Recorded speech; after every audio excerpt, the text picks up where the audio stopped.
bolehnya berobat kepada orang yang bukan Islam, itu boleh. Ingat loh, boleh. Jadi boleh berobat kepada yang bukan beragama Islam. Boleh berobat kepada lawan jenis, itu boleh. Jadi di sini bolehnya ketika berobat kepada orang yang bukan Islam, idza kana aminan, kalau itu aman, silahkan. Sehingga kalau mau berobat ke tempat yang bukan Islam boleh.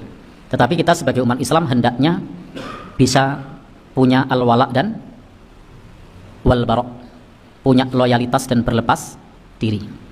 Sehingga dalam hal ini selama masih ada dokter muslim atau rumah sakit muslim atau rumah sakit pemerintah, maka itu lebih utama.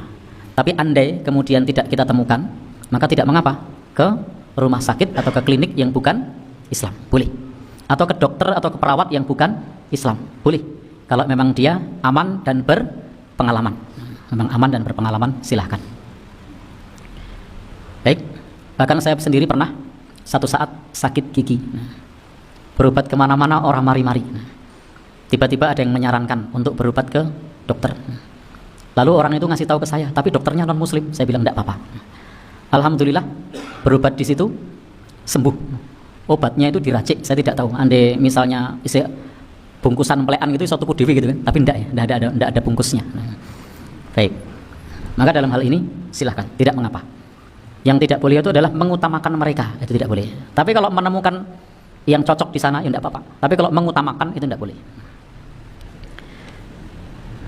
Baik. Jadi intinya di sini tidak mengapa. Ini dalam arti fi halit darurah, karena berobat itu termasuk perkara darurat. Jadi berobat termasuk perkara darurat. Sehingga tidak mengapa berobat kepada orang non muslim atau berobat laki-laki yang mengobati perempuan atau perempuan yang mengobati laki-laki, ini termasuk perkara darurat. Itu dibolehkan. Tapi selagi ada yang sejenis itu lebih utama. Baik, Bapak dan Saudara yang berbahagia yang dirahmati Allah Subhanahu wa taala. Dan dulu wa kana nisa'us sahabah yudawinal jarha fil jihadi ala ahdir rasul.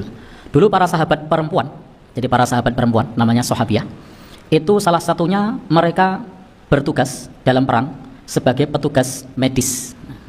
Jadi dulu seperti putri Nabi, siapa namanya? Fatimah. Itu ketika perang ikut. Bahkan Aisyah radhiyallahu anha ketika perang ikut. Tapi di garis belakang. Fungsinya apa? Petugas medis untuk mengobati. Yang diobati siapa? Laki-laki apa perempuan? Laki-laki.